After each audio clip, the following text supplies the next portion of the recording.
Ce matin, aux 55 rue du Faubourg Saint-Honoré, le calme règne dans les couloirs de l'Élysée. Le président Macron met la dernière touche à son prochain discours avec une conseillère. Les équipes de sécurité de la garde républicaine surveillent chaque salon de la présidence. Virginie, 33 ans, a été sélectionnée pour intégrer cette unité prestigieuse. Et aujourd'hui, elle va passer un test grandeur nature dont elle ne connaît pas le programme. Il y a quand même une part de stress, donc là, il faut avoir le bon réflexe au bon moment et surtout être dynamique. Mike est le chef de la garde rapprochée du président dans le palais. Ok, là, ce qu'on va faire, c'est que je vais balancer une alerte intrusion côté parc. Il met à l'épreuve ses équipes en permanence pour qu'elles soient préparées à l'action. Alors là, la situation sanitaire fait qu'on parle un petit peu moins de la menace, mais elle reste la même qu'avant, en fait. La France est malheureusement un des pays qui est ciblé, donc on fait attention tout au long de l'année. Le pire scénario envisagé par Mike, un individu qui parvient à franchir les grilles du jardin de l'Élysée et pénètre dans le palais. À tous, ici Mike, c'est une intrusion d'une personne côté parc, mise en place du dispositif immédiat. En moins de 30 secondes et en silence, Virginie et les autres gardes républicains enfilent des gilets pare-balles sur leur tenue d'apparat, s'équipent d'armes de guerre, de masques à gaz et de lunettes infrarouges.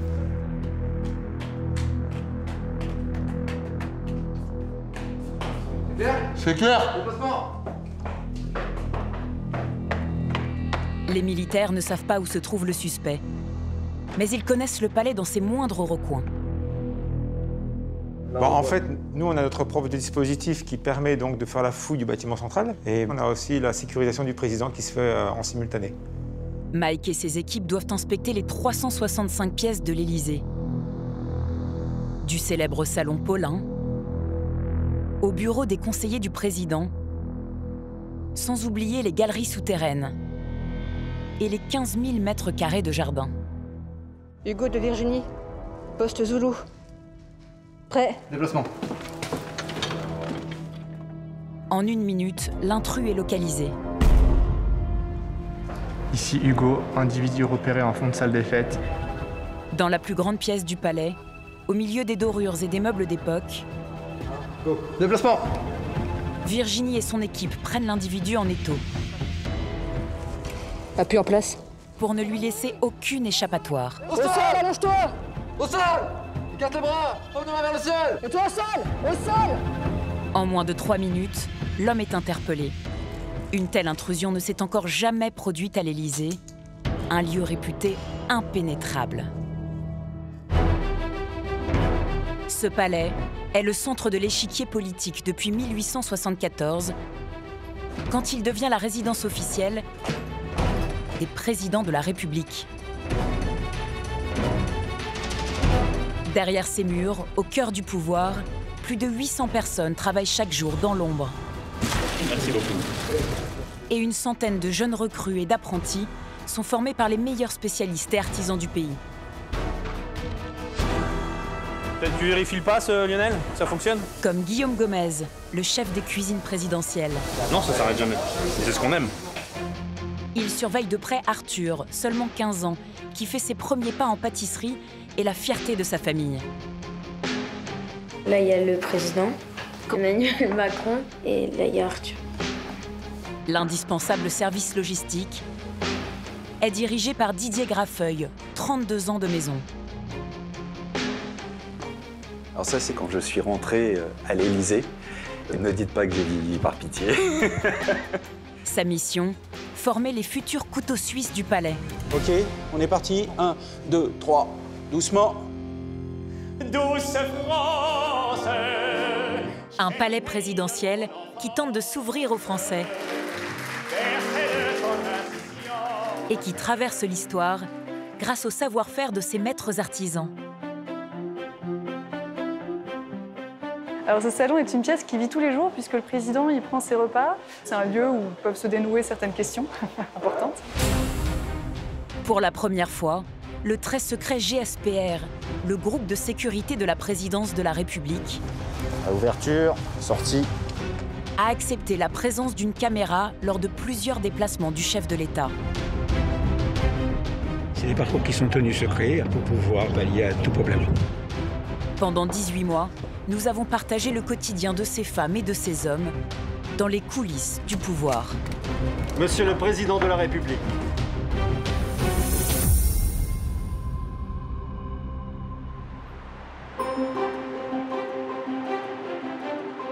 Ce matin, dans le métro parisien,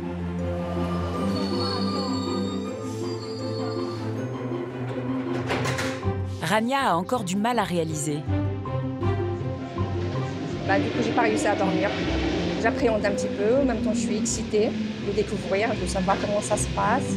À 43 ans, Rania commence une formation en alternance. Elle a eu la chance d'obtenir un stage. Vas-y, sors les poils. Dans les cuisines de l'Élysée. Baisse un peu ton gaz en dessous, là. Dirigé par le chef Guillaume Gomez. C'est bon le vin, là? Il est 7h30 du matin. Les 25 cuisiniers de la brigade présidentielle commencent leur service. À 1 kilomètre de là, Rania accélère le pas. Pour son premier jour, pas question d'être en retard. Je vous dis pas, la pression, elle est là. Pour cette mère de famille, cette formation à l'Élysée est une chance inespérée. Franchement, c'est waouh. Magnifique. Être là au milieu comme ça, où les présidents, les hommes politiques, là, c'est moi qui est là, franchement. Chaque année, seuls 5 apprentis sont sélectionnés pour rejoindre la brigade de Guillaume Gomez. Ce lundi matin, dès l'aube, d'autres travailleurs de l'ombre sont déjà sur le pont. Il faut m'amener aussi les fauteuils pour Merkel, il me faut aussi pour Poutine et pour l'Ukrainien, il me faut les 3 fauteuils. Ce soir, les yeux du monde entier seront tournés vers la salle des fêtes du Palais. On va s'occuper du replacement des chaises. Qui accueille un sommet diplomatique particulièrement sensible. Là, j'ai tout préparé. Le laser est prêt, il n'y a plus qu'à repositionner. Depuis 32 ans, c'est Didier Graffeuil, chef de la logistique, qui orchestre tous les événements de l'Élysée. Ok, donc cette chaise-là, tu la décales légèrement pour qu'elle serve d'écarteur. Dans quelques heures, devant un parterre de journalistes, Angela Merkel pour l'Allemagne, Vladimir Poutine pour la Russie et Volodymyr Zelensky pour l'Ukraine seront reçus à l'Élysée par le président Macron. Objectif, relancer le processus de paix à l'est de l'Ukraine. Donc là, je veux vraiment qu'on suive la feuille trait par trait. Si la salle de presse est une zone neutre, certains salons du palais vont, eux, passer sous pavillon étranger le temps du sommet. Ok, donc ici, le bureau de Mme Merkel, le bureau du président russe, donc M. Poutine. Chaque pays invité dispose d'un espace privé pour gérer en direct les éventuelles situations de crise dans leur pays. Tiens, vous venez m'aider. On va fermer la porte ici, fermer la porte là. Cette porte, ça va être la frontière entre... Oui, c'est la frontière des nations. À chaque rencontre entre présidents... Donc là, c'est Russie, Allemagne. C'est une course contre la montre pour Didier et ses hommes. Ok, on est bon. Je voudrais qu'on finisse le bureau à Merkel, qu'on finisse ce qu'on fait là, parce que sinon, si on commence à se dissiper dans tous les coins, on va pas s'en sortir. En plus de son équipe habituelle, Didier doit coordonner l'arrivée de prestataires extérieurs. Oui, allô? Problème ce matin, le camion du mobilier national n'a toujours pas quitté son entrepôt. La table qui doit servir aux négociations a déjà 2 heures de retard.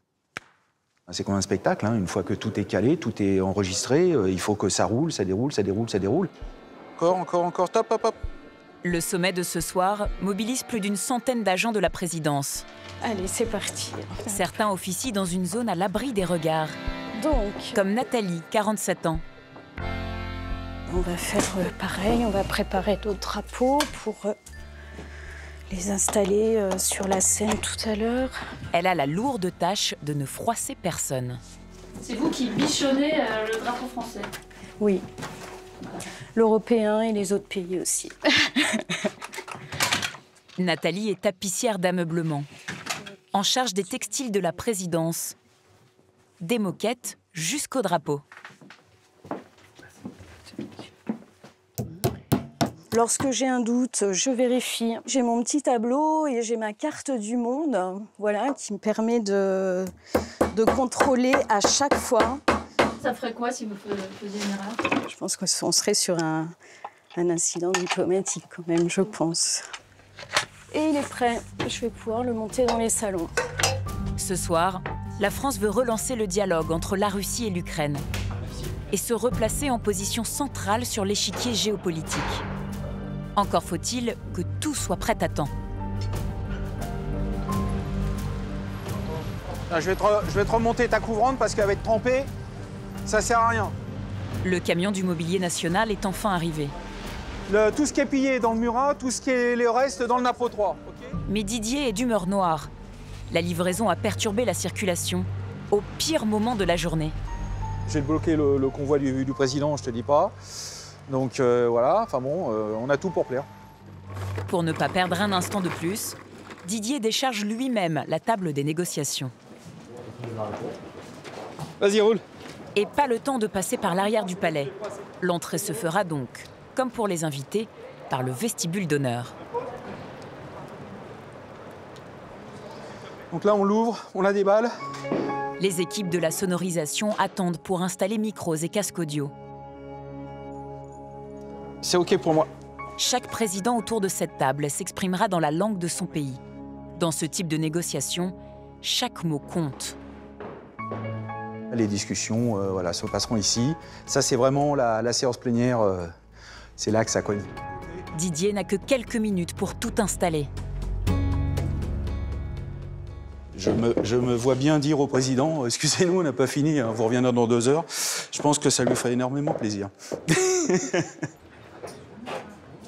15 heures. Dans la cour d'honneur du palais, les 200 journalistes prennent place dans le carré qui leur est réservé. Sur la cour d'honneur. Marche. La garde républicaine fait son entrée. Le sommet de Paris va débuter.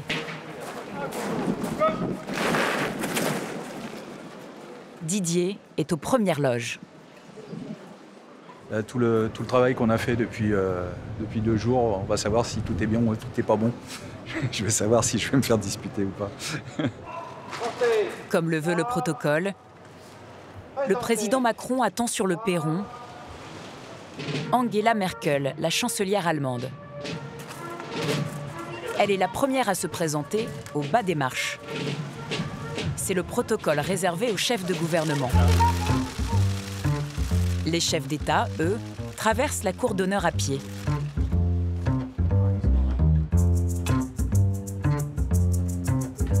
Dans sa limousine blindée, Vladimir Poutine est le dernier à faire son apparition. Le président russe ne s'est encore jamais entretenu avec son homologue ukrainien. À l'intérieur, dans le salon Murat, Didier joue des coudes avec les journalistes qui veulent s'approcher un peu trop des chefs d'État.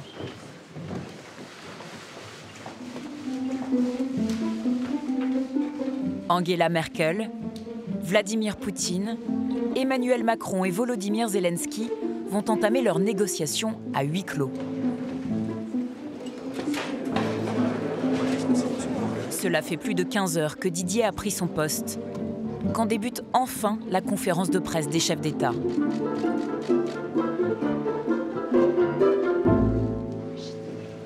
Bien, messieurs les présidents, madame la chancelière, messieurs les ministres, mesdames, messieurs. Ce sommet a un goût un peu particulier pour Didier.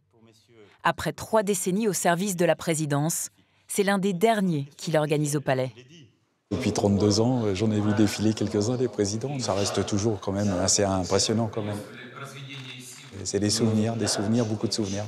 Le courage politique et la détermination dont a fait preuve le président d'Ukraine. Dans 6 mois, Didier va quitter la présidence. Avant son départ, le chef de la logistique a un dernier défi, former la relève. Après le sommet, le président, lui, doit préparer son prochain déplacement.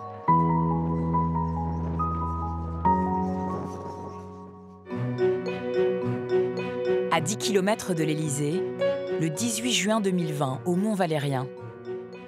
Dans moins de 30 minutes, le chef de l'État rendra hommage aux résistants fusillés ici, lors de la Seconde Guerre mondiale.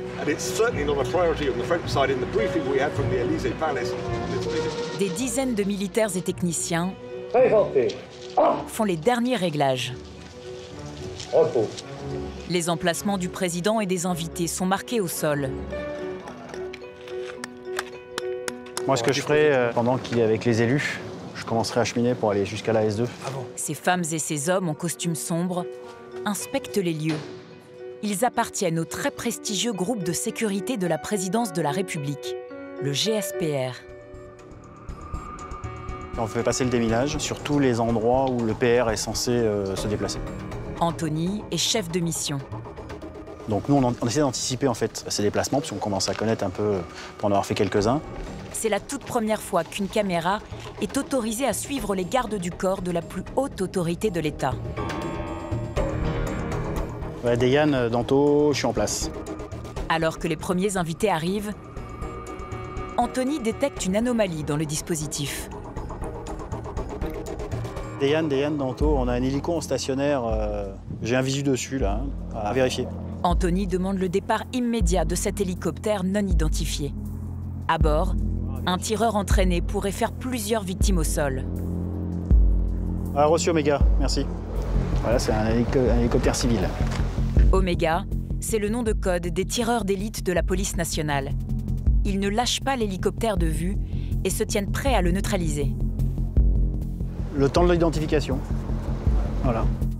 À 30 secondes de l'arrivée du président, le contact est enfin établi avec le pilote.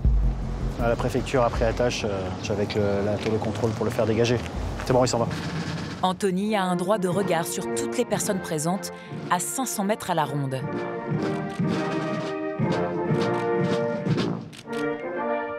Une fois le site verrouillé, le président peut passer en revue les troupes. La cérémonie terminée, il vient de monter dans... On va partir. Les gardes du corps escortent le chef de l'État jusqu'à l'aéroport de Villacoublay, où l'avion présidentiel doit l'emmener en Angleterre. Les femmes et les hommes qui forment le GSPR sont sélectionnés parmi les meilleurs éléments de la police et de la gendarmerie.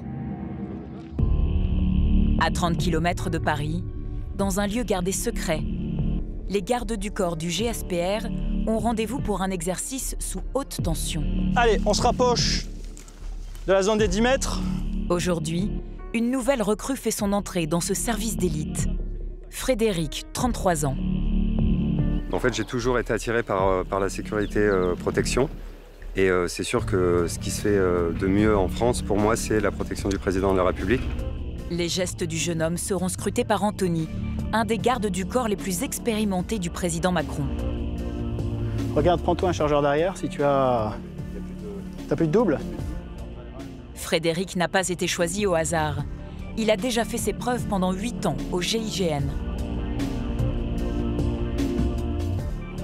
Il a déjà de bonnes bases, hein. Il ne vient pas de n'importe où. Donc maintenant, le tout, c'est de pouvoir s'adapter et qu'on soit lui et nous sur la même longueur d'onde. Pour ce test à balles réelles, le patron de la sécurité présidentielle, Georges Salinas, a tenu à être présent. C'est lui qui a mené l'assaut contre les terroristes au Bataclan le 13 novembre 2015. On a tout mis là pour tout l'exercice. Voilà, donc là, on a tout mis pour l'exercice. On a pris toute la variété d'armes au GSPR et différents calibres. Les officiers de sécurité vont pouvoir travailler avec aujourd'hui sur une séance un peu spéciale. Plusieurs techniques d'intervention, plusieurs techniques d'approche, plusieurs techniques d'évacuation. Et donc en fonction des missions, ils vont utiliser un type d'arme. Plusieurs armes de guerre, mais aussi des objets plus inattendus. Un parapluie avec certaines capacités au niveau de la toile. Donc ça permet vraiment de protéger le PR de tout jet de projectiles ou même voir des chaînes en jeu. Voilà. Et s'il pleut? Et également le parapluie protège de la pluie. C'est aussi sa fonction principale. Pendant 4 heures, la jeune recrue va être observée. Fred! Testée sur sa réactivité et sa connaissance des armes. Ça tient comme ça peut. Appuie, Fred, appuie! Toute l'opération se déroule à balles réelles. Contact homme.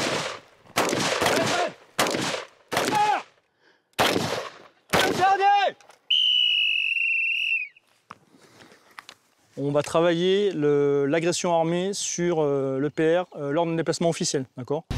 Nouvelle étape pour Frédéric. Il va vivre cette fois la situation en étant de l'autre côté de la barrière. Il a pris la place du VIP, c'est-à-dire du président. On veut que chaque officier de sécurité puisse avoir la sensation de ce que peut ressentir un président quand il se retrouve dans une situation comme ça, aussi menacée. On sait que le président va ne pas savoir trop ce qui se passe, et donc il faut le calmer, il faut le réconforter, il faut le guider. La première bulle qui entoure le président est composée de 4 policiers. Stéphane, prêt ? Prêt. Ils sont épaulés par 4 hommes lourdement armés qui forment une bulle plus large. Ce second rempart est appelé le carré tireur. Allez, ça progresse! Au moment de l'attaque, la première bulle protège le président.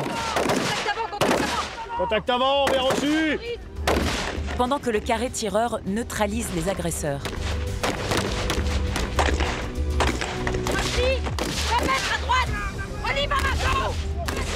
Allez! Le président est exfiltré et isolé vers une zone déterminée à l'avance par ses gardes du corps. PR en sécurité, PR en sécurité.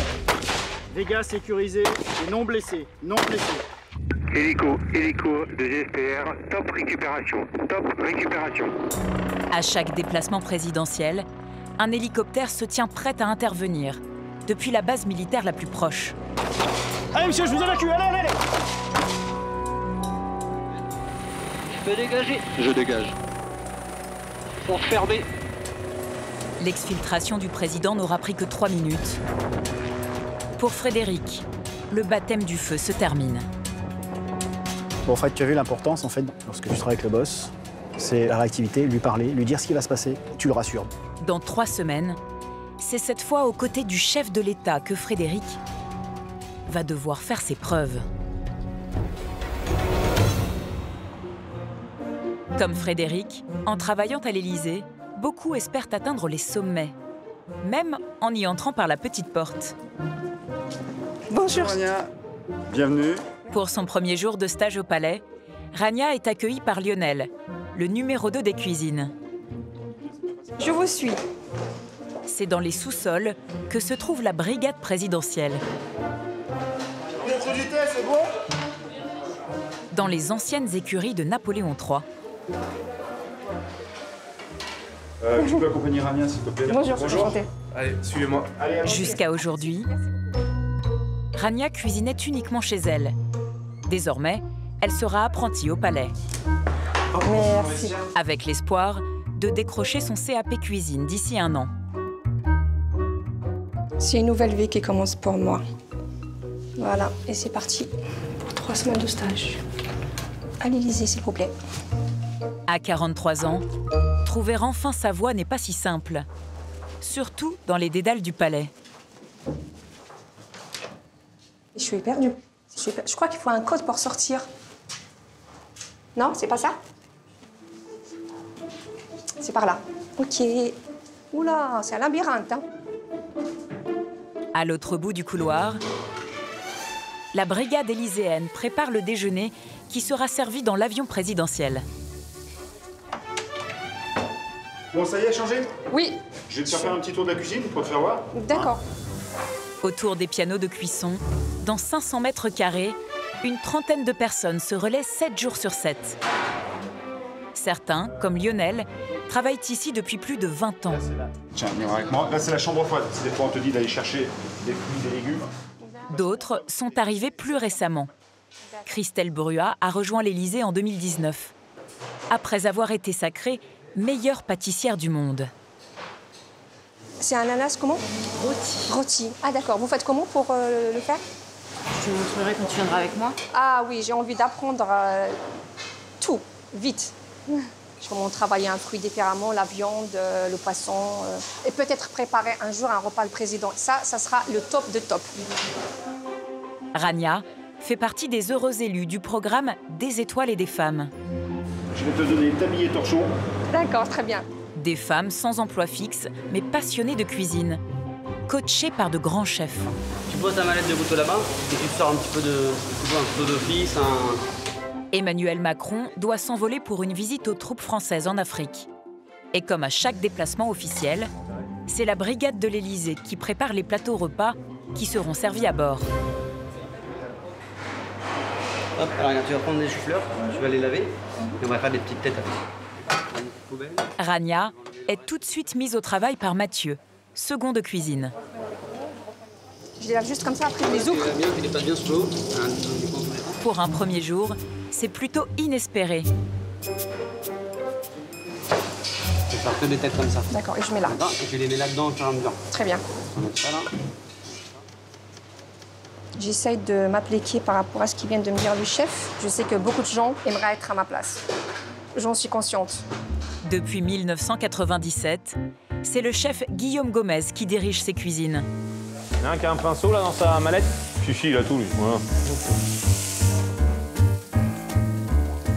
Moins de purée. Et comme toujours, à l'approche de midi, il est en pleine ébullition. C'est bon là, il nous a remis le courant? Ça s'arrête jamais. C'est ce qu'on aime. On va nourrir ce midi environ 500 personnes, 400-500 personnes avec au moins 7 ou 8 menus différents. Depuis son arrivée au palais, tu me sortiras le jus de veau dans un petit cul de poule, Lulu, s'il te plaît? Le chef a déjà servi 4 présidents de la République, à seulement 41 ans. Les présidents passent et nous on reste, on est là pour servir le président de la République. Et vous savez, ça va très vite quand il y a un président qui part, la cérémonie d'investiture, le président arrive et hop, il passe à table. Donc il faut qu'il y ait des services qui soient là pour organiser et coordonner et orchestrer tout ça. Donc c'est notre rôle. Tiens, Rania, viens, on va le mettre au feu. Ouais, vas-y, sympa. Fini les choux-fleurs pour Rania, qui rejoint maintenant Fabien, commis de cuisine, au poste des entrées. C'est pour qui ça? Ça, c'est pour les conseillers, pour ce midi. Bah, ils ont de la chance, hein. Moi, j'aimerais bien manger un. Il y a de la ciboulette. T'as mis du citron? Ouais. Son apprenti du jour a 20 ans de plus que lui. Mais pas de quoi inquiéter Fabien. On peut aussi lui apprendre. Il n'y a pas d'âge pour apprendre. Hein, Rania? Oui, bien sûr, il n'y a pas d'âge pour apprendre. Tu vas apprendre quoi, du coup, aujourd'hui? Moi? Ouais. Si tu veux, je t'apprends à faire le couscous. Un vrai couscous. Et il faut être énergique. Énergique, dynamique. Pascal, chef adjoint, a lui un tout autre menu en tête pour Rania.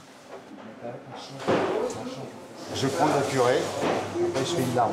Après je prends un morceau de lapin. Un lapin sauce au vin pour les conseillers du palais qui ne seront pas du voyage présidentiel. Je vais faire une. Allez, c'est parti. Guidé par Clément, un commis de 24 ans, Rania se lance. C'est bon comme ça? Très bien. On continue. Je fais la sauce. Et là, tu mets au milieu, comme ça, de la sauce, on en a sur le lapin, un petit peu, et un peu dans la purée. Gourmand. Le jeune commis encourage Rania. Très bien. Merveilleux. Mais le chef, lui, n'est pas du tout satisfait. Donc ça, c'est 10 fois trop de sauce. Chef. Ça fait moche, ça fait une règle. En cause, le nappage de la sauce. Bien trop généreux. C'est pas présentable. C'est pas attirant comme assiette. C'est du potage. Le jus, c'est pas beau. C'est la maison du président, donc ouais, ça demande une certaine exigence. Pas facile de démarrer une nouvelle carrière aussi tard, dans un lieu où l'excellence est la règle. À 15 ans, Arthur a en revanche la vie devant lui pour apprendre. Il est en formation chez les Compagnons du Devoir et va effectuer 2 années d'apprentissage en pâtisserie au Palais de l'Élysée. C'est pour mesurer pour que mes croissants soient bien réguliers et qu'il n'y en ait pas un qui soit plus grand que l'autre. Tout soit carré et propre. Cela fait 6 mois que ce fils de pompier a rejoint la brigade présidentielle.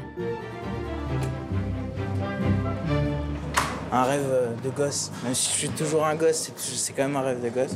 J'en fais depuis que je suis tout petit. Arthur a découvert la pâtisserie dès l'enfance avec sa grand-mère. Aujourd'hui, dans la maison familiale de Rouvray, dans l'Eure. C'est chaud. l'apprenti de l'Élysée fait la fierté de toute la famille.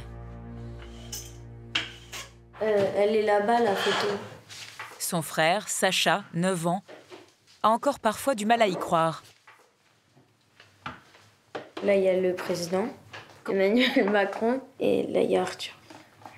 Ça fait bizarre parce que au début, quand tu te dis qu'il te fait que des gâteaux à toi et qu'ensuite tu fais des gâteaux à une personne qui dirige, c'est impressionnant. Aujourd'hui, pour le déjeuner, On met la table. c'est avec son père qu'Arthur est au fourneau. C'est un travail d'équipe, c'est moi et papa. C'est plaisant, c'est toujours plaisant. Et puis, si je peux lui refourguer un peu de vaisselle, moi, ça m'arrange. Si Jean-Philippe, pompier de Paris, est chargé de la cuisson de la viande, pour les desserts, le père de famille laisse la main à l'apprenti du président. C'est pas le président, c'est monsieur. C'est comme ça qu'il l'appelle. Bah, il y va tous les jours, c'est son quotidien en fait maintenant. Je suis fier de lui, oui, ça me fait plaisir. Pour Arthur, ces 2 années d'apprentissage à l'Élysée sont une opportunité unique. Dans ma classe, je suis le seul à l'Élysée. Et ils sont où les autres? Dans des boulangeries-pâtisseries plus traditionnelles ou dans des restaurants. Je suis chanceux, très chanceux. Et il ne faut pas que je laisse passer cette chance. Plein d'audace, il y a 1 an, Arthur a lui-même écrit au chef de l'Élysée pour lui demander un stage. Depuis qu'il a été pris, pour être à la hauteur, même le week-end, le jeune apprenti s'entraîne dans la cuisine familiale. C'est complètement différent de l'Élysée. La seule personne qui peut me dire que je fais quelque chose pas bien, c'est papa ou maman, donc c'est moins de pression. Arthur est ambitieux. Et aujourd'hui, il a décidé de s'attaquer à un grand classique de la cuisine française, la tarte tatin.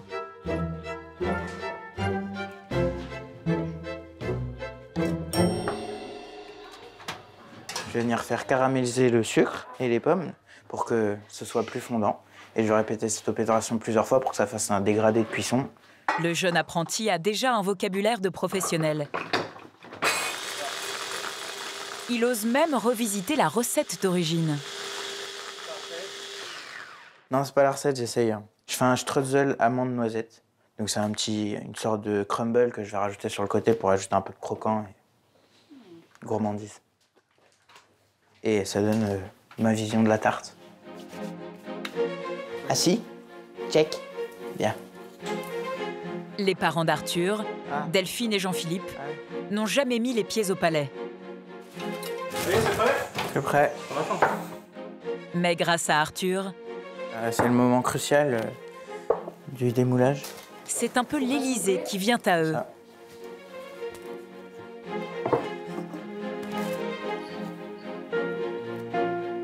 C'est pas mal. Pour un premier essai, je trouve ça bien. Il y a quelques petits détails à peaufiner, mais ça viendra avec la suite. C'est beau, c'est beau. J'espère que ce soit aussi bon que beau. Dans le jury ce midi, son oncle Mathieu et sa tante Marion, visiblement habitués à servir de cobayes. On va devenir obèse. Elle est très bonne, c'est délicieux. Bravo Arthur. Devenir apprenti à l'Élysée a été une révélation pour l'adolescent. Il est rentré chaque soir avec des étoiles dans les yeux et j'avoue qu'on l'a vu transformé. C'est agréable. Après, il a trouvé sa voie, je pense. Il rentre dans le milieu professionnel et il grandit d'un seul coup, quoi. On est chanceux quand même, hein. On va pas se plaindre. Depuis qu'il a intégré les cuisines du palais, Alors vas-y Arthur, raconte. le jeune pâtissier est même devenu une vedette sur les réseaux sociaux. Je sais plus comment, bon bref, sur Instagram est arrivé ce chef qui prend, et c'est mon neveu. Mais c'est mon neveu.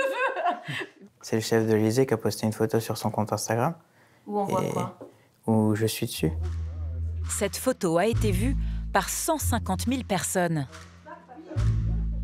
En fait, on a pris la photo ensemble et il m'a dit je la posterai ce soir.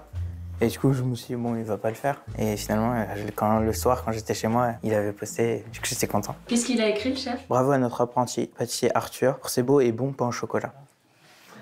Dans quelques semaines au palais, c'est un jury bien plus exigeant qu'Arthur va devoir convaincre. À l'Élysée, Une autre jeune recrue est sur le point de vivre une étape cruciale dans sa carrière. Cela fait maintenant 2 mois que Virginie est garde républicaine à la présidence. Après avoir réussi les tests de sélection, la jeune femme fait désormais partie des candidats à la garde rapprochée du chef de l'État dans le palais. Je suis fière de représenter la France, d'être au palais. Et on est le bouclier présidentiel, hein, s'il se passe quelque chose, on doit se mettre face à la menace. Et c'est nous qui allons recevoir les coups, donc faut pas avoir peur. Voilà, c'est juste ça, faut y aller. Mais en combat au corps à corps, Virginie a encore beaucoup à apprendre. Ce matin, elle est convoquée dans les sous-sols du palais pour une épreuve que tous les candidats redoutent. Vous préparez vos gants, protège-tibia, protège-dents et les casques. Un duel avec Mike, le garde du corps le plus aguerri de la garde républicaine. Dans son dojo, une salle spécialement dédiée aux équipes de sécurité. C'est notre petit endroit pour faire notre entraînement et notre sport de combat.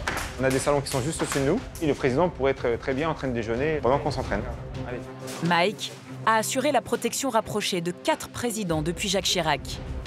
Il est champion du monde de Krav Maga, une méthode d'autodéfense radicale inventée par l'armée israélienne. Pensez à changer d'attaque-défense. Aujourd'hui, Mike veut tester 4 recrues qui l'accompagneront peut-être un jour dans ses missions. Vous allez combattre aussi entre vous, donc vous ne faites pas de cadeaux. Si vous faites des cadeaux, ça va m'énerver, vous le savez. Et après, quand je m'énerve, c'est pas bien. Virginie est la seule femme en lice. Elle ne s'attend à aucun traitement de faveur. Dans le dojo, ou même dans notre service, il n'y a pas d'hommes, il n'y a pas de femmes. On est tous militaires, on est tous gendarmes. La séance s'annonce musclée. Les pompiers de Paris ont fait le déplacement en cas de blessure. C'est un casque de protection. Ça n'évite pas les coups, hein, on va se les prendre les coups. Ça évite juste d'avoir des bleus ou le nez cassé. Parce qu'après, la semaine prochaine, on reprend le travail. Enfin, demain, il faut être, voilà, qu'on soit nickel, il ne faut pas qu'on ait de bleus, pas d'hématomes sur le visage. Pour voir le président, tout ça. Donc, voilà. Les prétendants à la bulle présidentielle vont devoir convaincre Mike qu'ils sont à la hauteur. Allez, l'un contre l'autre, 2 minutes. Ok, pied-point, sol. Box. Allez, encore. Allez, on avance. Allez, Virginie, encore. Allez, vous, pareil. Virginie doit enchaîner 6 assauts de 2 minutes avec plusieurs adversaires.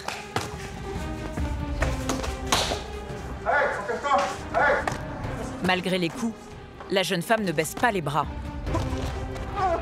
Allez, on continue au sol, on continue, allez un peu, allez, on continue. Sors de là, allez. Mais au bout de 2 heures de séance, la jeune garde du corps est épuisée. C'est dur. Qu'est-ce que vous ressentez là? Les douleurs. Oui, ils n'ont pas ménagé. Non.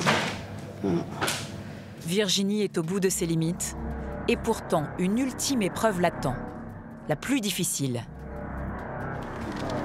C'est bon. C'est parti, allez. Affronter Mike, l'épaule du président. Laisse pas ta garde. Virginie ne voit pas le jour. Avance. Allez, viens. Encore. Allez. Encore. Lève ta garde. Allez, jusqu'au bout. Taille. Bien. Ah, vous lui avez pas fait de cadeau, Mike? Jamais. Pourquoi? Parce que je pense que la personne qui voudrait faire du mal au président ne fera pas de cadeau, que ce soit une fille ou un garçon. Donc elle prend des coups, mais elle revient. Ça, c'est important. C'est bien pour l'avenir, en tout cas. Virginie, elle, accuse le coup. La jeune femme prend conscience qu'elle va devoir perfectionner sa technique pour être un jour au niveau. Ça, c'est pas trop défiguré, ça. C'est pas de cadeau. Hein. Quand il enchaîne les coups, c'est très dur. Et là, je me sens... pour moi, j'ai pas été à la hauteur du tout. Voilà. Là, il y a encore beaucoup de progrès à faire. Et après, voilà, je débute. Hein. C'est juste le début, donc ça va... J'espère que ça va s'améliorer. C'est bien. Je suis timide, non. Elle dit qu'elle a été nulle. Est-ce que vous partagez le... Je partage pas forcément, mais après on a un petit débriefing entre tous. Et puis voilà, ça se passera bien. Je récupère un peu parce que j'ai plus 20 ans. Allez, c'est parti! Virginie est seulement la 4e femme à intégrer cette unité. Aujourd'hui, elle doute d'elle-même. Si elle s'entraîne sans relâche, dans 6 mois, elle pourra sécuriser sa première visite d'État, à quelques mètres du président. Si Virginie peut rentrer chez elle pour récupérer, pour d'autres, la journée est encore loin d'être finie. Cela fait 2 mois qu'a débuté la restauration de l'une des pièces les plus prestigieuses du palais, le Salon des Portraits. Oui, c'est le petit lustre, hein, c'est ça. Marie-Laure, 48 ans, et Astrid, 34 ans, sont responsables du mobilier, des tissus et des œuvres d'art pour la présidence de la République. Après les travaux, ce sont elles qui vont aménager ce salon où Emmanuel Macron a ses habitudes. Ce salon est une pièce qui vit tous les jours puisque le président il prend ses repas en petit comité. Donc aussi bien les petits déjeuners que les déjeuners ou les dîners. Et surtout, c'est un lieu où peuvent se dénouer certaines questions importantes. Au XVIIIe siècle, Napoléon III fait installer ici les portraits des 8 souverains européens les plus puissants, ce qui donnera son nom à cette pièce. Le tsar Nicolas Ier, la reine Victoria d'Angleterre et l'empereur François-Joseph d'Autriche vont donc retrouver une deuxième jeunesse. Et c'est parce que ça prend mieux la lumière que... Ce salon a un temps servi de bureau aux présidents Sarkozy et Hollande. Ça, vous avez travaillé dessus sur les châssis? Il n'a connu aucune rénovation depuis 70 ans. On n'a jamais touché à ce salon, donc du coup là, c'est vraiment, on est reparti de A à Z et là vraiment même jusqu'à la mise en place du mobilier, ça sera vraiment un grand changement. Car le Salon des Portraits ne va pas seulement être rénové, c'est une petite révolution qui se prépare. À quelques kilomètres du palais, au Mobilier National. Un site ultra sécurisé de 3 hectares en plein Paris, qui stocke pas moins de 130 000 meubles et tapisseries appartenant à la République, destinés aux ambassades, ministères et au palais de l'Élysée. Nous sommes juste devant le bureau du président Giscard d'Estaing. Ça appartient aux collections du Mobilier National, donc je veux dire que ça appartient à tous les Français en fait. Depuis 2018, Hervé Lemoine, le directeur, veille sur ce prestigieux patrimoine. Ce matin... Bonjour, monsieur. Ça va bien? Venez. Marie-Laure, la responsable de l'ameublement du palais, vient contrôler l'avancée de la restauration de 8 chaises Louis XVI. Chacune renferme une petite partie de l'histoire de notre pays. Timothée est en train de fignoler un peu la restauration de la dorure, qui avait un peu souffert, ce qui est toujours normal. J'imagine qu'elle est ancienne. Ah oui, oui, ça c'est une demoiselle, c'est une demoiselle qui a 240 ans à peu près. Donc elle est bien conservée pour son âge quand même. On peut imaginer que Louis XVI s'est assis potentiellement sur cette chaise. Il aura fallu pas moins de 4 mois pour donner une nouvelle jeunesse à ces chaises, qui étaient à l'origine installées à Versailles. Mais pour la suite de l'ameublement du Salon des Portraits, Hervé tente un coup de poker qui se joue derrière cette porte. Pendant 2 ans, le Mobilier National a peaufiné un prototype. Un buffet signé du designer français Philippe Nigro, composé de 300 pièces en noyer. Il tranche radicalement avec les meubles d'époque. Alors, voilà la petite merveille. Oh, ah oui! Ah oui, effectivement. C'est... Alors ça sort des ateliers. D'accord. On vient de le terminer. Ok. C'est totalement articulé. Ah oui, et ça s'ouvre comme une peau. C'est comme une peau. Oh là là! Ah oui, c'est merveilleux. Voilà. Hein. C'est merveilleux. Et alors, Au Salon des Portraits. Moi, je trouve que ça serait pas mal. D'accord, alors oui. Ça donne un peu, c'est un peu un coup de griffe, hein, ou un coup de gueule, comme on veut. Oui. Mais ça va trancher un peu avec ce qu'il y avait auparavant. Oui. Malgré un parti pris esthétique radical, Marie-Laure est sous le charme. Il est beau, très très beau. Il est très convaincu. C'est vrai que c'est plus parlant pour nous déjà. Hein. C'est du mobilier qu'on verrait chez soi. Du Louis XVI bois doré, c'est plus lointain. Le directeur du Mobilier National est rassuré. Marie-Laure soutiendra ses propositions. Pour le Salon des Portraits, Hervé a encore prévu une touche de modernité. Non pas ce lustre 18e, mais un tapis de 5 mètres de long, créé par André-Pierre Arnal. Hervé a le privilège de le fouler en premier. On n'ose jamais marcher sur les tapis, mais en fait, ils sont faits pour ça quand même. Hein, voilà. Mais surtout quand on vient de les restaurer ou de les nettoyer, oui, là, moi, je on a toujours une hésitation. Moi, j'ai vérifié, mes chaussures sont propres, donc je peux marcher dessus. Si Hervé n'a pas peur de marcher sur cette œuvre d'art, c'est parce qu'elle a été conçue pour résister à l'épreuve du temps. Très contemporain. Éclatant. Éclatant, magnifique. Voilà. Alors, c'est 4 ans de travail pour un tapis comme ça, mais il durera 400 ans. Voilà. Même si Hervé et Marie-Laure sont convaincus de leur choix, c'est le couple présidentiel qui aura le dernier mot. Dans 20 jours, le mobilier sera installé à l'Élysée.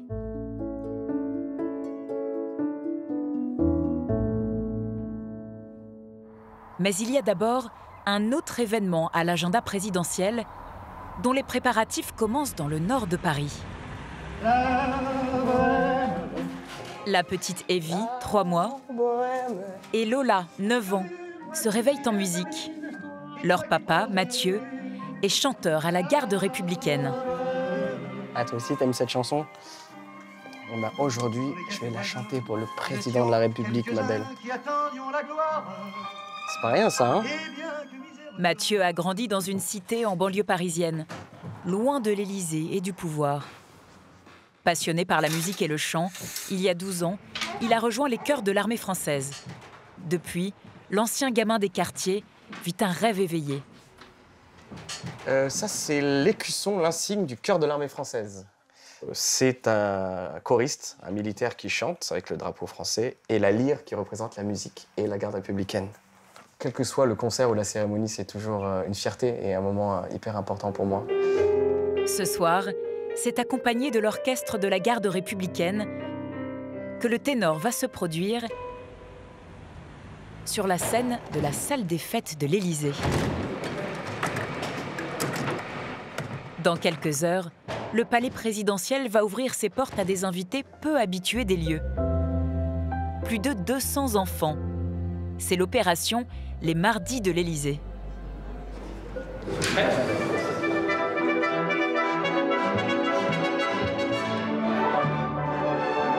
Une initiative du couple présidentiel pour démocratiser l'accès au palais et à la culture.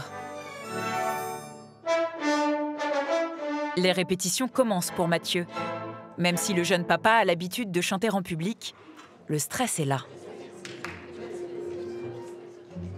C'est là où on va voir si ça marche. C'est toujours impressionnant. Puis le regard des collègues, des chefs, des gens de l'Élysée, c'est toujours avoir le président à 1,50 m. Je vous laisse imaginer que ça met la pression.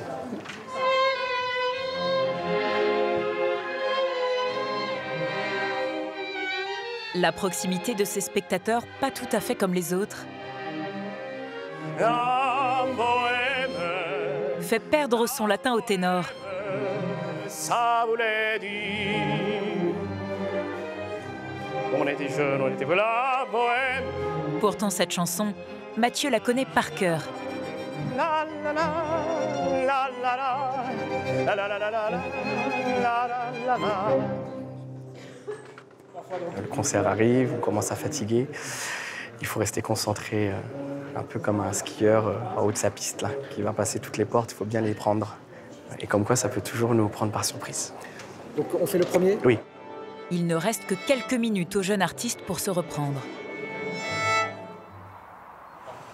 Il est 18 h dans la cour d'honneur du palais. Les invités du président sont impatients. Des collégiens originaires de Bordeaux, Poitiers et Angoulême vont découvrir l'Élysée pour la première fois. Avec leur professeur. Ouais, génial. C'est bon? Ouais, ça va. Merci.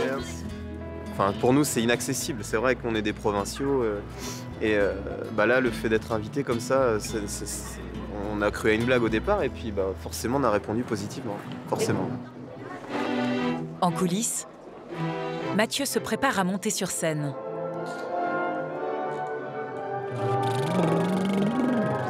À quelques mètres de lui, venue l'applaudir, sa compagne Amélie et Lola, sa belle-fille.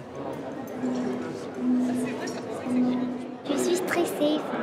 J'y crois toujours pas que je suis aux Champs-Élysées. Comme de nombreux enfants ce soir, c'est sa première fois à l'Élysée. Madame Brigitte Macron. Contrairement au programme prévu, Brigitte Macron est seule. Le président a été retenu en province. Bon, un petit regret, le président est à Mulhouse. Il est totalement désolé parce qu'il tenait, je sais, avant tout à être avec vous ce soir. La première dame représente donc son mari. Très bonne soirée. Maestro, c'est à vous. Merci. Bonsoir à tous. C'est l'heure de vérité pour Mathieu. Je vous demande d'accueillir Mathieu Sectier, notre ténor.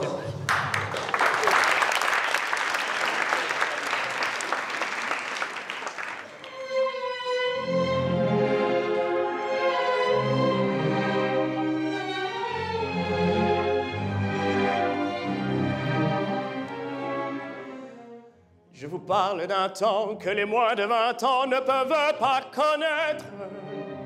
Montmartre en ce temps-là a accroché ses lilas. Devant Brigitte Macron, Mathieu sait qu'il n'a pas le droit à l'erreur. Dans son nouveau décor, mon marbre semble triste et les lilas sont morts. Cette fois, il ne tremble pas, soutenu dans le public par la petite Lola. Ça ne veut plus rien dire du tout.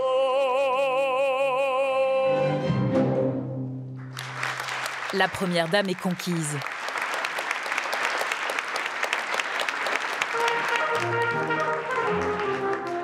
Musique, danse, théâtre.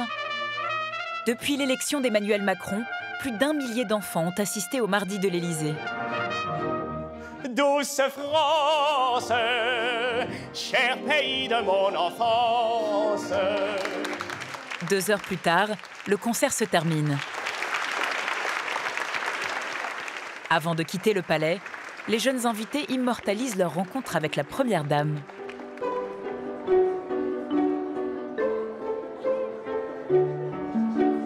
Bonne fin de soirée.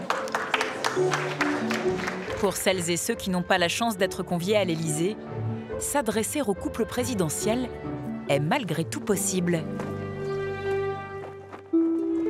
À 3 km de la présidence de la République, au bord de la Seine, le palais de l'Alma. Dans une des ailes de ces anciennes écuries royales, se trouve le service de la correspondance présidentielle. Chaque jour, environ 500 lettres adressées à Emmanuel Macron sont ouvertes automatiquement par cette machine.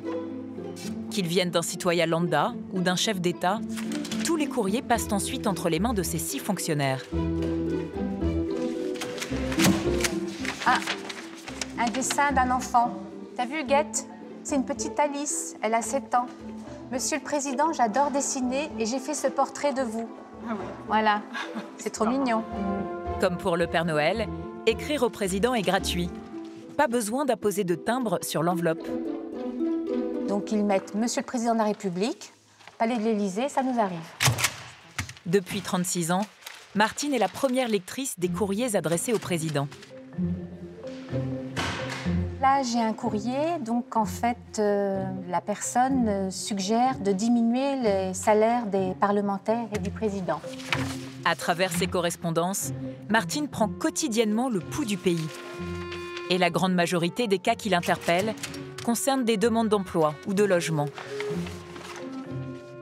Alors là, c'est un courrier émanant d'une dame qui donc est en situation financière qui semble assez précaire, qui a sa fille à charge qui est handicapée elle-même et qui a des problèmes pour faire face aux lourdes charges de son logement. Voilà, donc ce courrier est vraiment sensible et donc il va être transmis avec un soin tout particulier au bureau concerné. Ces courriers, dits sensibles, sont traités en urgence et envoyés à la préfecture compétente. Sur les 20 000 plis qui passent chaque mois par ce centre de tri, tous ou presque auront une réponse. Seuls les courriers indéchiffrables ou d'insultes resteront lettres mortes. Les enfants, eux aussi, recevront une réponse estampillée Élysée. Et c'est Martine qui s'en charge. Donc là, j'ai le courrier d'une petite Louise qui aimerait faire plus attention à notre planète. On pourrait peut-être essayer d'utiliser moins la voiture, utiliser plus la marche, le vélo, les transports en commun. Alors, je vais lui proposer une réponse. Chère Louise, le président de la République m'a confié le soin de te remercier pour le courrier que tu as eu la gentillesse de lui faire parvenir. Pour répondre, la petite main du président a un guide. Un modèle dicté et signé par son directeur de cabinet. Pour Martine, le plus important est de porter la voix du palais auprès de la jeunesse de France. L'engagement de tous, c'est des futurs citoyens. Et donc, ils ont pris le temps d'exposer leurs idées, d'exprimer leurs sentiments et leurs préoccupations. Et donc, il faut les rassurer surtout et leur donner un peu d'espoir pour l'avenir. Pour les plus chanceux, Martine ajoute même une photo dédicacée du président. Bien souvent, ils nous réécrivent pour nous remercier. Ils se prennent en photo avec la photo également. Le jour même, de nombreuses lettres repartent directement pour l'Élysée. Certaines sont destinées aux bureaux des plus proches conseillers du palais. D'autres, plus sensibles et confidentielles, triées sur le volet, finiront sur le bureau du président Macron.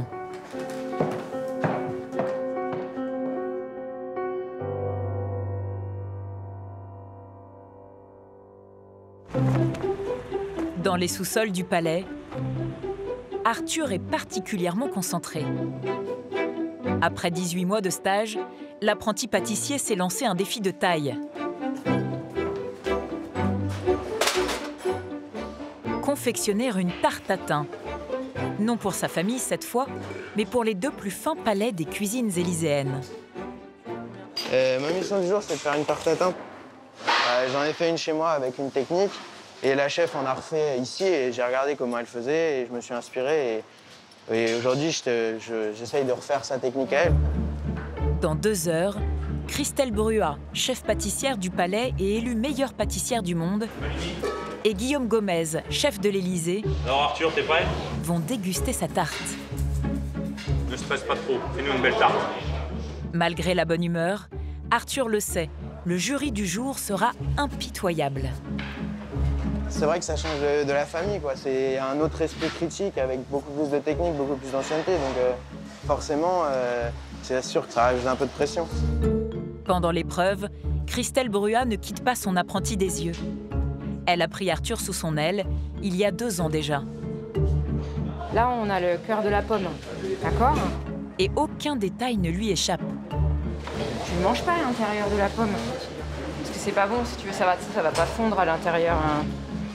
Je me les enlève, ça se te plaît, Arthur. L'apprentissage d'Arthur à l'Élysée touche bientôt à sa fin. Dans 5 mois, le jeune pâtissier quittera le palais. Il travaille déjà propre, il est bien organisé, il sait ce qu'il va faire, c'est bon signe. Une fois cuite, Arthur va mettre ses pommes en beauté, au pinceau. Pour que ça brille bien, un petit coup de nappage.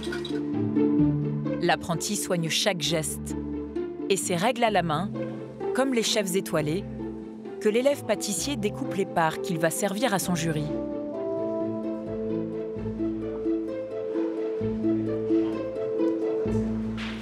J'aimerais leur prouver que je suis à l'auteur, que ma formation n'a pas servi à rien, que j'ai progressé et que j'ai appris des choses grâce à eux. Visuellement, le résultat est plus qu'appétissant. Mais l'apprenti du palais a oublié un détail. Allez, il faut que tu goûtes aussi, hein. Qui risque de lui coûter cher.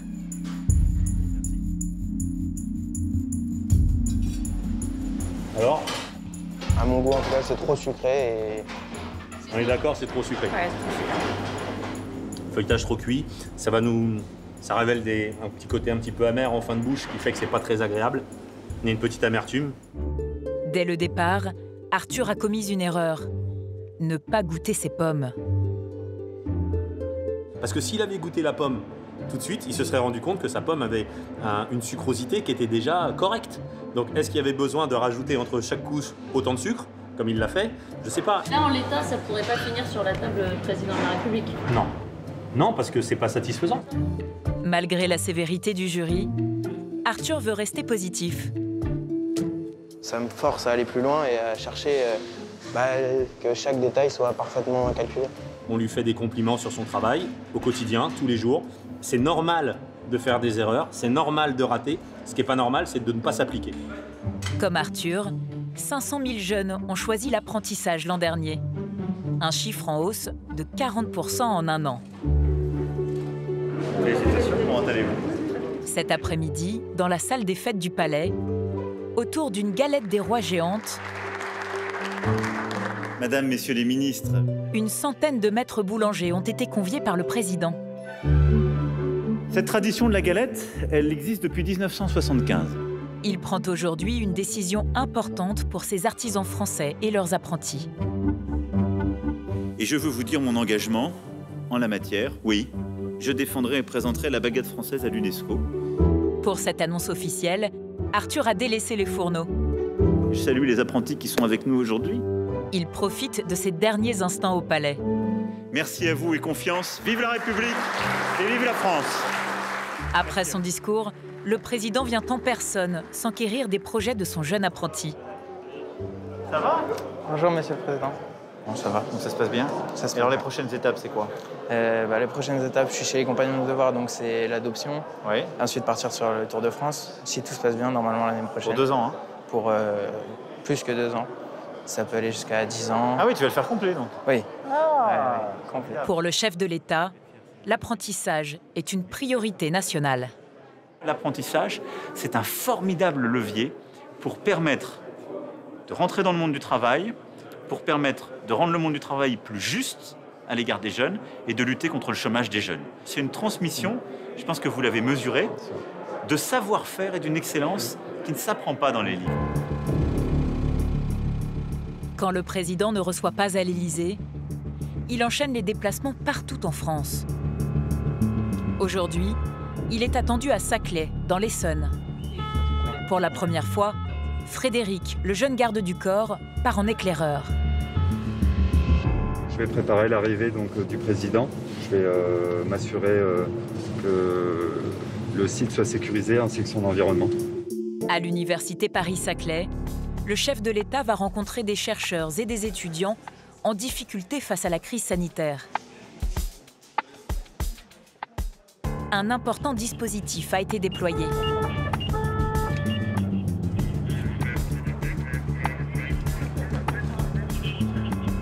Dans la pelouse, là, c'est des points hauts du raid. En fait, ils seront positionnés pour avoir une visu de toutes les fenêtres du bâtiment, là.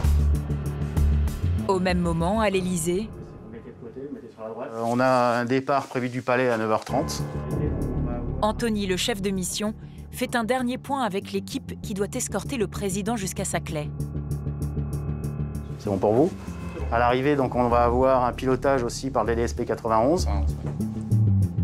Ils attendent le top départ de leur collègue Frédéric pour faire partir le cortège présidentiel. C'est une bonne physionomie pour moi. Rien de particulier, tout est conforme. À tout à l'heure, Anto. C'est un départ. Moins de 10 minutes, ils sont là. À l'Élysée, le président de la République embarque dans sa voiture blindée. Une petite dizaine de conseillers l'accompagnent. Et voilà. Le long convoi ultra sécurisé d'une douzaine de véhicules se met en mouvement. Seule la voiture de tête, avec à son bord Georges Salinas, le chef de la sécurité élyséenne, connaît l'itinéraire. C'est des parcours qui sont tenus secrets, avec plusieurs itinéraires, bien évidemment, pour pouvoir pallier à tout problème. La règle du jeu, c'est de prévoir justement l'extrême. On aura peut-être déployé beaucoup de forces pour rien, mais on sait aussi, et c'est la sécurité du président, que si on a un problème, eh bien on a tous les moyens possibles qu'on peut mettre en marche immédiatement. Le convoi n'est plus qu'à 600 mètres de l'entrée du site. Jusqu'au dernier moment, il peut faire demi-tour si Frédéric estime qu'il y a un danger. Dégâts 2 de recueil. Donc c'est frais de marquage, c'est une bonne physionomie sur place. Le président est plus vulnérable quand il sort de sa voiture. Tous les membres du GSPR sont prêts à bondir au moindre incident. À ouverture, sortie, progression. Emmanuel Macron pénètre dans l'auditorium où l'attendent des étudiants venus rencontrer le président pour parler de leurs problèmes. Pas mal d'étudiants en dépression, d'autres qui avaient déjà des situations délicates avant la crise sanitaire. Pour Anthony et son équipe, si l'échange se déroule pour l'heure dans le calme, chaque individu reste une menace potentielle. Surtout dans un contexte de risque terroriste. En termes de sécurité, toute personne étrangère au dispositif est susceptible de venir se mettre en travers du dispositif. Donc on n'a pas d'amis en fait. Hein. Si vous voulez, dans un dispositif de sécurité, on n'a pas d'amis. Voilà. Je pense que c'est bien résumé comme ça. Le GSPR entoure discrètement, mais en permanence, le président, de manière à ne pas avoir d'angle mort. Chaque homme a un rôle bien précis. Oui, ma mission, c'est le secteur arrière, effectivement. Je dois renseigner et être en mesure d'agir si nécessaire. C'est Frédéric qui ferme la bulle présidentielle. Personne ne doit s'y infiltrer. De Vega 2, sortie du labo. Le danger peut venir de partout. D'autres membres du GSPR suivent la visite depuis l'extérieur. Des fusils mitrailleurs dissimulés dans leur sac. Pour le moment, tout va bien. Vous, pas de problème, pas de remarques? Non, pour l'instant, nous sommes en attente, tout se passe bien. 10 hommes du raid, répartis dans plusieurs véhicules et lourdement armés, se tiennent prêts à faire feu en cas d'attaque. On a toujours un groupe d'intervention qui nous accompagne sur les cortèges.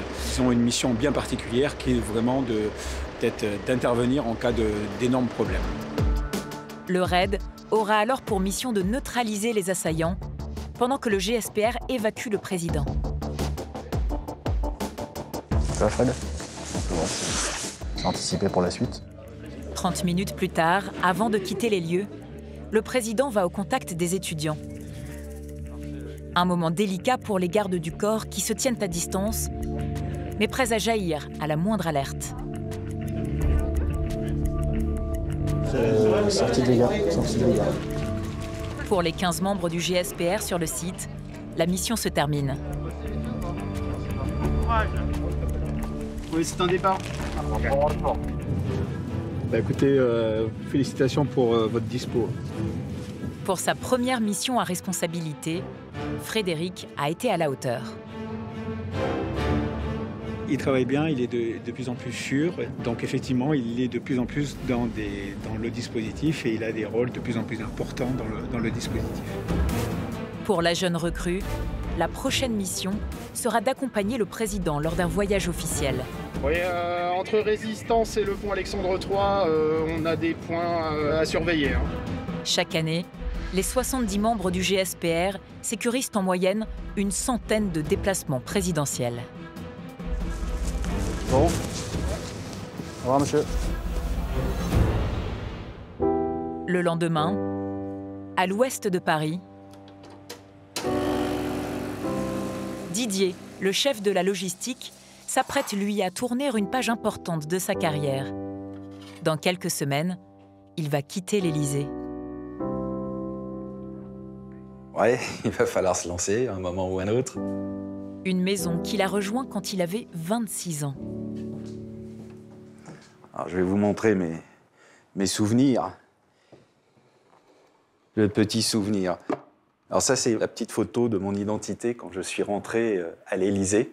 Moi, je suis fils d'artisan dans le luminaire, vous savez. Moi, c'était un petit établi avec un étau, un chalumeau. Voilà ce qu'aurait dû être mon quotidien. Didier n'imaginait pas travailler un jour pour un président. Ne dites pas que j'ai vieilli, par pitié. Il en servira finalement 5. De chacun de ses chefs d'État, il a conservé un petit morceau d'histoire. À la départ du président François Mitterrand, vous avez remis cette petite décoration. Des petits souvenirs, voilà, notre médaille de M. Sarkozy. Mais ce qui reste gravé dans sa mémoire, ce sont avant tout les anecdotes vécues avec les présidents. Je m'en souviendrai tout le temps, on a fait un match de football avec le service privé et M. Sarkozy au milieu de la pelouse de l'Élysée. Il y avait eu un défi qui nous avait été lancé et donc on avait répondu à ça. Mais vous voyez, c'est tout un tas de souvenirs. Attendez, moi je veux savoir qui a gagné ce match. Pas nous. C'est très dur de tacler un président de la République. Pas de partie de foot avec Emmanuel Macron, mais pour son départ de l'Élysée, le président lui a écrit un mot sur cette photo souvenir. Pour Didier, un remerciement pour son travail et son engagement à l'Élysée, avec ma confiance, cordialement. Didier n'a pas fondé de famille. Ce travail à l'Élysée, c'est toute sa vie. Mais après 32 ans dans le vestibule, il a eu envie de changement. Il voulait pas que vous partiez en plus. Ça a été compliqué. Ça a été difficile. Il vous a demandé de rester? Ouais. C'est la première fois que je dis non à un président. 32 ans, j'ai jamais dit non à un président. À 57 ans, Didier a choisi de relever un nouveau défi professionnel. Il va rejoindre le ministère de l'économie. Mais il y a d'abord un dernier événement à l'agenda présidentiel. Chaque mercredi à l'Élysée, c'est jour de conseil des ministres. Et aujourd'hui également, atelier formation pour les jeunes recrues de Didier. Ici, tiens, regardez, vous m'avez fait la même connerie ici. Maxime et les autres apprentis n'ont plus que 2 semaines pour être opérationnels. Après, Didier quitte l'Élysée. Si moi je suis le président étant de l'autre côté, si moi je suis le Premier ministre et que je me centre, regardez où je suis. Voilà, et ça c'est impossible. Le problème c'est que le Premier ministre ou le président va se retrouver avec les genoux dans les tréteaux et ça c'est inacceptable. Voilà, c'est donc inacceptable. Donc pareil pour celui-ci. C'est des détails qu'il faut transmettre aussi et apprendre, Maxime. Oui, exactement, parce que le chef s'en va bientôt, donc du coup on va se retrouver un petit peu sans lui et c'est le couteau suisse du palais. Donc voilà, dès qu'il y a quelque chose qui ne va pas, on appelle le chef. Ça va faire un grand vide, mais bon. Il n'y a pas de raison. Pire des cas, on l'appellera sur son futur poste. J'ai gardé mon numéro de téléphone. Je pense que le téléphone va sonner. Maxime est arrivé au palais il y a 8 mois. Pour installer la table du Conseil des ministres, il ne pensait pas devoir manipuler de simples tréteaux. Celui-là qui vient ici. Comme dans une salle des fêtes communales. J'imaginais pas ça comme ça du tout. Je pensais que c'était en un bloc, je pensais pas que c'était une table qui se montait au fur et à mesure et à chaque fois et qui pouvait s'adapter en fonction des besoins. Allez, on prend les plateaux, on va commencer à charger. Si Didier a fait ses classes à la prestigieuse école Boulle à Paris, la plupart de ces jeunes, eux, n'ont aucune formation technique.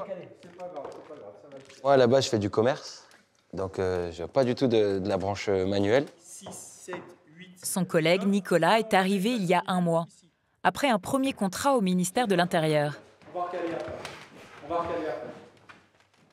Un miracle, je le crois. Il y avait une annonce et je l'ai tenté et je me suis dit, pourquoi pas essayer.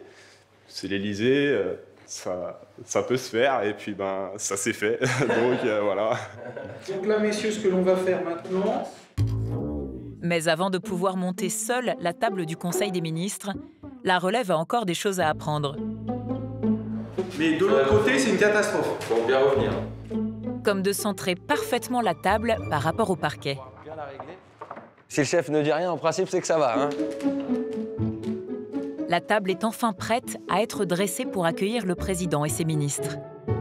Une fois que j'ai vu la pièce avec tous les noms des ministres, c'est là où on se dit c'est vrai que c'est quelque chose.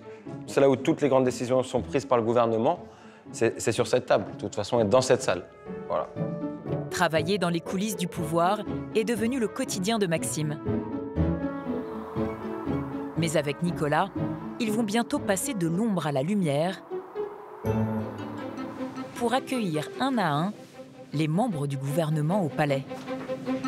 Messieurs, on est prêts? On y va? Allez, c'est parti. Allez, hop. Le Conseil des ministres va bientôt commencer. Comme le veut la tradition, étonnamment, c'est à l'équipe logistique du palais d'accueillir les ministres au pied des marches.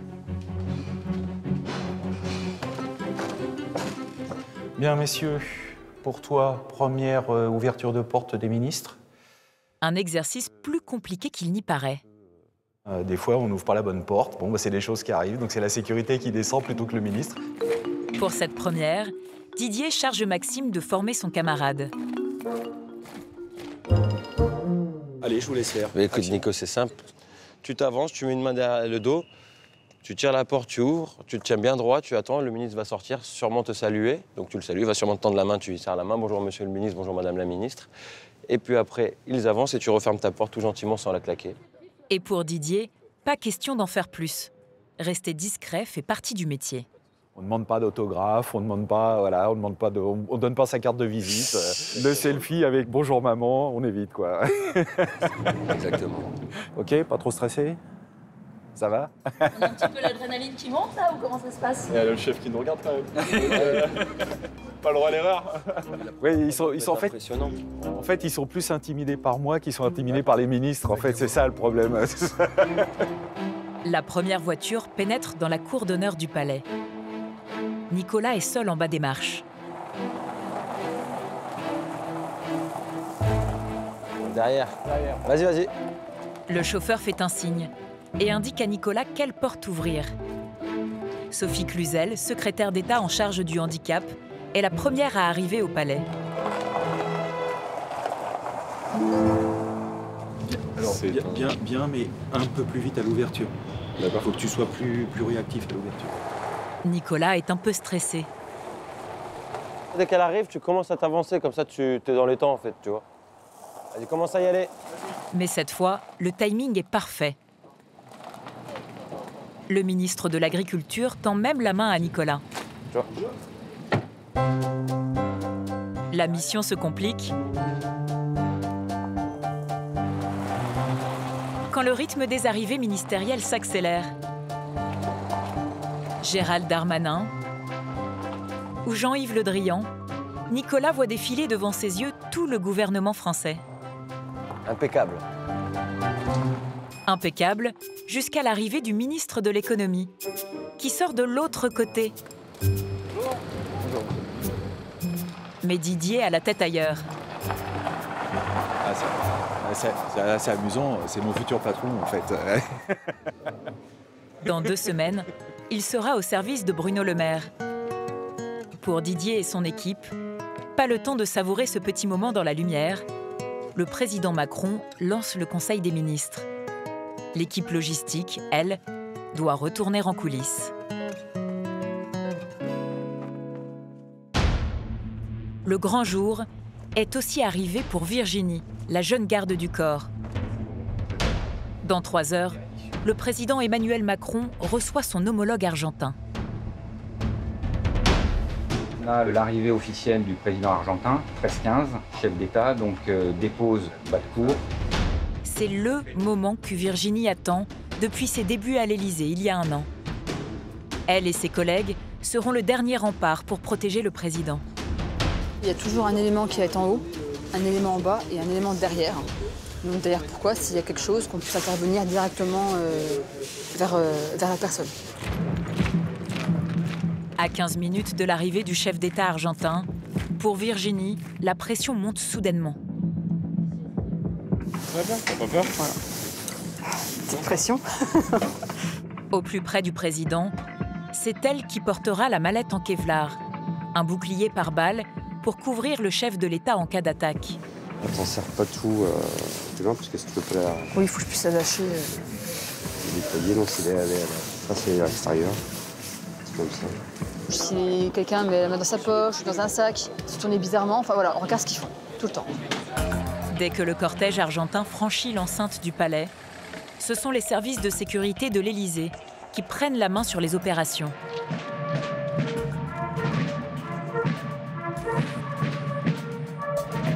Cher Alberto, messieurs les ministres, je voudrais remercier le président Fernandez d'avoir fait le choix de se rendre en Europe. Virginie scrute les moindres faits et gestes des journalistes. La pression est d'autant plus forte pour la jeune femme que Mike, le garde du corps attitré du président, se tient juste derrière elle. Merci beaucoup. L'intervention des deux chefs d'État va durer une dizaine de minutes. 10 minutes interminables pour Virginie. C'est fatigant parce qu'on est toujours en concentration, toujours en train d'observer. Voilà, parce qu'ils sont vraiment quand même proches du président, hein, vous avez pu voir. La jeune femme a passé avec succès sa première épreuve sur le terrain. Mais elle devra continuer à s'entraîner quotidiennement pour espérer réaliser son rêve. Intégrer la garde rapprochée du président avec Mike. Dans le prestigieux Salon des Portraits, après 4 mois de travaux acharnés, le chantier se termine enfin. Vous aviez à chaque fois relevé chaque portrait sur chacun? Oui. Astrid, en charge des œuvres d'art installées à l'Élysée, est venue superviser l'accrochage des 8 tableaux qui ornent le salon. Les 8 portraits ont été restaurés pendant quelques mois, des poussiérages, des crassages, etc. On a retendu un peu les toiles voilà, pour effectivement redonner un petit peu un petit lifting. La rénovation de ce salon et de celui qui le jouxte a coûté près de 2 millions d'euros. Il bouge beaucoup, je sais pas. Non, mais ils lâcheront pas parce qu'ils n'ont pas le droit. Pour Astrid, hors de question de laisser passer la moindre imperfection. On se demande si le cadre a été bien posé, si la toile n'a pas un peu tourné, et donc si le pape est bien installé. On s'est donné du mal pour tout, sur le plafond, on a pris les meilleurs ateliers, donc on ne peut pas tout gâcher. L'à peu près, c'est pas possible à l'Élysée. Bah, quand même, c'est un peu dommage. En fin de journée, les 8 portraits sont enfin parfaitement installés. Mais il manque la touche finale, les meubles. Le lendemain, c'est dans ce banal camion que des joyaux du patrimoine français arrivent à l'Élysée. J'essaie de ne pas casser les branches de l'Élysée déjà. Mais le chemin à l'arrière du parc du Palais n'est visiblement pas adapté à un camion de 15 tonnes. Ouais, c'est la gage. On est obligé, hein. 10 minutes plus tard, le camion parvient enfin à destination. 10 minutes de perdu, d'autant plus préjudiciable que l'agenda présidentiel vient de faire voler en éclats le planning de Marie-Laure, la signature est là, la responsable de l'ameublement du palais. Il faut vraiment se dépêcher. Là, on est dans l'urgence parce que le président va déjeuner dans peu de temps, pas très loin. Et voilà. Et du coup, la mise en place va être faite le plus rapidement possible. Dans 1 heure, juste derrière cette porte, le président Macron et ses invités prendront place pour un déjeuner. Impossible pour les équipes de l'aménagement de rester à proximité pour des raisons de sécurité. On va essayer de tout stocker peut-être là-bas, peut-être déjà. Astrid vient de recevoir une pièce maîtresse. Un exemplaire unique d'un vase du célèbre peintre et sculpteur Soulages. Écoute, non, ça paraît pas mal. Ça aurait pu aller un tout petit peu à droite, mais bon. Au même moment, sur le parvis, vous voulez qu'on vous ouvre la porte, là? Marie-Laure essaye de faire accélérer le déchargement. Dans 45 minutes, tout doit être en place. Le président et ses invités sont en chemin. Mais il manque encore le meuble fétiche d'Hervé Lemoine, le directeur du Mobilier national. Ça va être le choc, là. Il est fébrile. C'est la première fois qu'un meuble aussi contemporain prend place dans le salon des portraits. Mais ça a de la gueule, je trouve. Ouais. D'ailleurs, il a la taille du miroir. Bon, après, il faut attendre toujours et que l'ensemble soit installé et que les pièces dialoguent ou pas entre elles pour savoir si vraiment on a fait le bon choix. Les équipes d'Hervé et Marie-Laure ont tenu les délais. Après une matinée marathon, tout est en place. La prochaine rénovation n'aura lieu que dans 100 ans. Moi, je pense que c'est pas mal, là. 2 mois après le Salon des Portraits, c'est au tour du Salon Doré, le bureau officiel du président, de faire peau neuve. Monsieur le Président de la République. À la fin des travaux, le chef de l'État réunit les artisans qui ont travaillé sur ces chantiers peu communs. Toutes les femmes et les hommes que vous allez là sont des passionnés. Depuis quand vous êtes créés? 3 générations. On est une start-up de 60 ans. En 2018, la Cour des comptes estimait à 100 millions d'euros le budget nécessaire à la rénovation intégrale du palais. C'est vrai que souvent il y a de l'ambiguïté quand on restaure des lieux comme l'Élysée, on parle de palais, etc. Donc on n'ose souvent pas décider ces travaux. C'est plus des contraintes quand on y est, au moment où on y est. Mais je pense que c'est notre devoir parce que ce sont des lieux qui nous sont laissés à un moment donné et qu'on doit rendre aux générations à venir. Aujourd'hui, c'est un autre fervent défenseur de l'artisanat français qui va tirer sa révérence. Après 32 ans de carrière à l'Élysée, Didier Graffeuil se présente au palais pour la dernière fois. Bonne journée. Pas de conseil des ministres aujourd'hui, ni de sommet international à préparer. Didier vient tout simplement dire au revoir à cette maison qui est un peu la sienne. Tout va me manquer. Il faut savoir que chaque endroit ici, j'ai mis mon petite empreinte. Vous voyez là, vous avez les drapeaux qui sont juste sur la première fenêtre là-haut. C'est moi qui ai posé le support.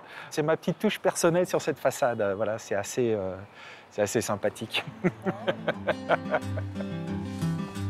Didier a eu l'accord de l'Élysée pour organiser son pot de départ en face du palais, dans une dépendance de la présidence. Allez hop, à la boisson. L'hôtel de Marigny. Bienvenue dans ma maison de campagne. Salut, bonsoir. Salut, comment tu vas? T'as la forme? Une 50aine de salariés de l'Élysée a mis entre parenthèses la présidence pour rendre hommage à l'un des siens. C'est dans le Salon des Marbres, une salle à manger de style Louis XIV, que se tient le cocktail en son honneur. Restez pas dans mes pattes, là. Allez vous mettre ailleurs, là. C'est pas la peine de rester devant le buffet, il n'y a rien, il est vide, de toute façon. Didier ne repartira pas les mains vides. Le président lui fait remettre la dernière médaille qui lui manquait. La nouvelle qui va partir dans ma collection. Voilà, Emmanuel Macron. Super. Bon, messieurs, à la vôtre. Beaucoup de bonnes choses. Beaucoup de bonnes choses, beaucoup de bonheur. Ciao. Pour la suite, continuation. Merci à vous tous, en tout cas. Merci à toi. Merci pour tout ce que tu nous as appris. Dès la semaine suivante, Didier commence une nouvelle vie professionnelle en tant que chef de la logistique au ministère de l'économie.